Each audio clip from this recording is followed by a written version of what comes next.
holidays, everybody. Welcome to the kitchen. Today we're going to make peppermint fudge. So I have these beautiful pistils of chocolate. These are Guittard chocolate pistils, which you can get in restaurant supply stores. If you cannot get the really good Guittard pistils, Toll House semi-sweet morsels is perfect to use. We're gonna have evaporated milk, the peppermint extract, and of course, candy canes, sugar. And this is my new Christmas gift to myself, a brand new digital thermometer, candy thermometer. My old candy thermometer broke, unfortunately, and I tried to make a batch of peppermint fudge using only white chocolate, and unfortunately, it did not come out. Please subscribe to our YouTube channel so we can bring you more recipes. Thank you.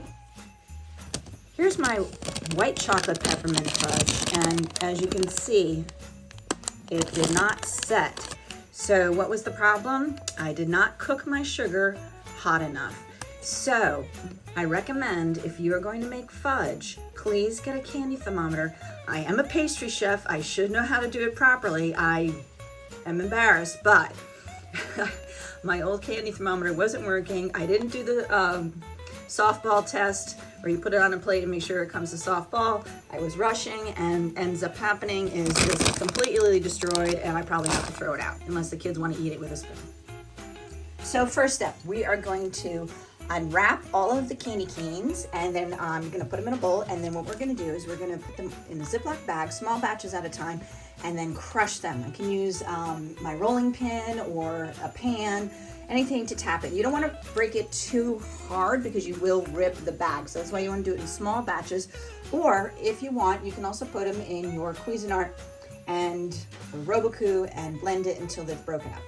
I prefer to do it by hand because this is the sort of thing that the kids love to do. The kids love to break apart the candy canes and pull off the wrapper and then sit there and breaking them up. So this is a fun activity to do with your kids or students in school.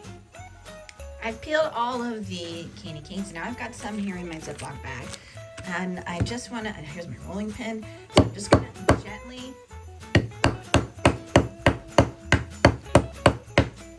start cracking them up like that.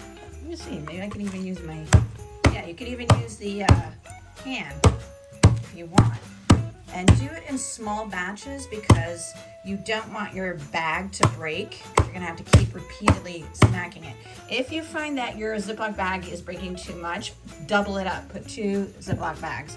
And then you just wanna get nice, small little shards that you can sprinkle over the top of the fudge. So this is what we're looking for, these nice little tiny shards. Here we go, that was a whole box of peppermint candy canes. Pound it up, and make sure you do this step ahead of time. It does take a while to do that. Also, here's a handy tip.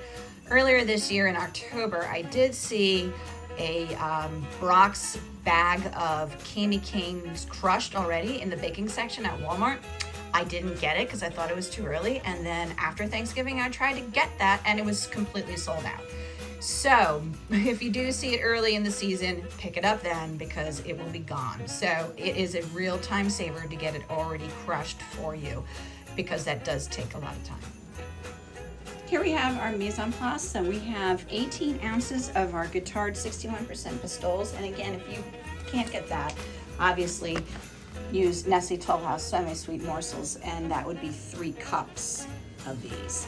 So we have 3 cups of sugar, or 19.5 ounces, our crushed candy canes, 4 cups of mini marshmallows, and 1 12-ounce can of evaporated milk. We're gonna use a 1/4 teaspoon of salt, 4 tablespoons or half a stick of unsalted butter, and 2 teaspoons of our peppermint extract.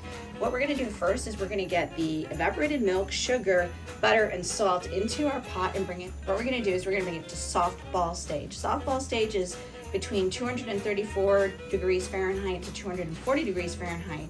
And so let's aim for 236 to 238 on our digital thermometer.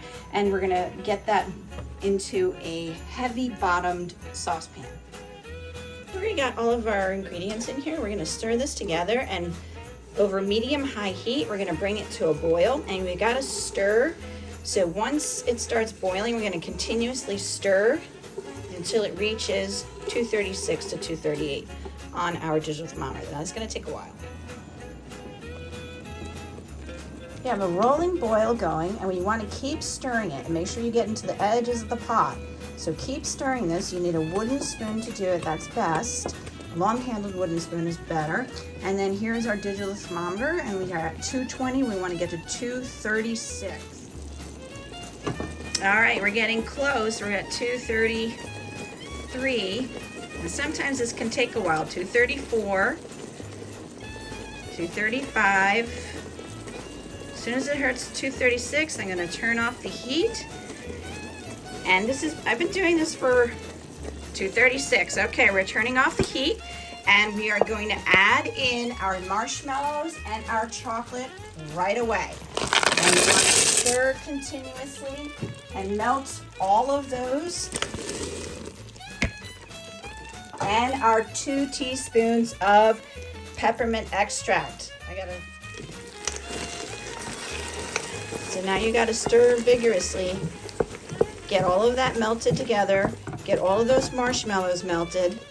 And then we're going to pour it into a half sheet pan that I lined with a Silpat, which is a silicone mat. So I'm going to continue to stir this vigorously. I switched to a heat-resistant rubber spatula to make it easier to scrape along the edges of the pan. And you want to keep stirring. You see how it's nice and glossy now?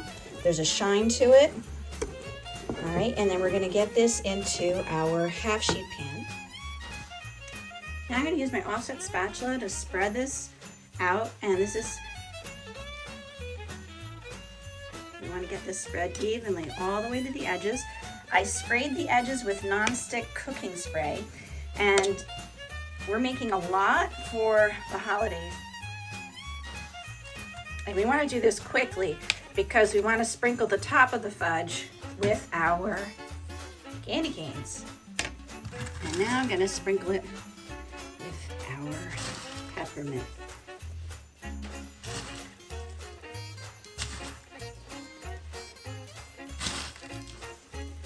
And to help, I have a little piece of parchment paper, and I put this right on top and just press down to make sure it sticks into the fudge. Here's the fudge. I had it setting up in the refrigerator for 2 hours, and now I'm going to flip it over. So I'm just putting a piece of parchment on top of it, and I have my cutting board right here, and what I'm going to do is just flip it over onto the parchment so that way I can cut it.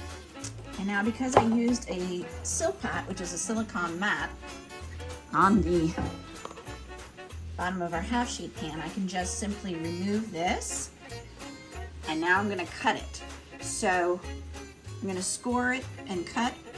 You want to make nice squares. This is the underside of our fudge. So let me start working on that. Now I'm using a plastic ruler as a guide, so I've trimmed off the edge. And now this is a little too small. I think I'm going to move it over just a bit so that I have a piece this size.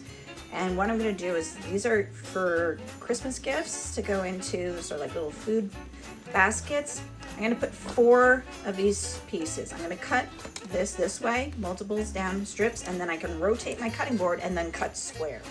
Okay, so I've just cut 4 logs of it, and I've rotated it. And I like a nice crisp edge, so I just cut this off. Now, you don't need to trim off the edges if you don't mind them being rounded, but I usually trim this off because this is what my kids get to sample. So they get to have something.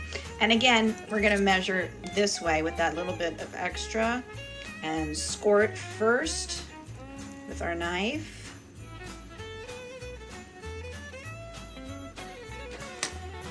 And then press down. And let's see the nice beautiful squares we're going to get. Okay, and then if I put 4 of these in a little gift bag, they're going to look very pretty. Here's our finished fudge. I have some packaged up in little gift bags, or we have some here on this pretty little Christmas plate. And this is a wonderful thing as a hostess gift or in Christmas cookie exchanges. And if you want, if you look at, see the thickness, the thickness of this is very thin because I usually cut it and put 4 pieces in, and the fudge is very rich. But if you want to make your fudge thicker, pour it into a lasagna pan, which is usually 13 inches by 9 inches instead of a half sheet pan. And that'll give you a thicker fudge, and just line it with parchment paper and you'll be able to get it out of the pan easily. So thank you so much for watching. Happy holidays, everybody. I hope you enjoyed this, and we'll be making some peppermint fudge on your own. Make sure you get the thermometer. It's worth the investment. This is a digital one, but a regular one is not that expensive. I got this one on Amazon, and I really recommend using your thermometer. Take care, everybody. Thank you so much. Bye. Thank you so much for watching. For more recipe demonstrations, please click like and subscribe to Chef Victoria Loves YouTube channel and have fun in the kitchen. Thank you.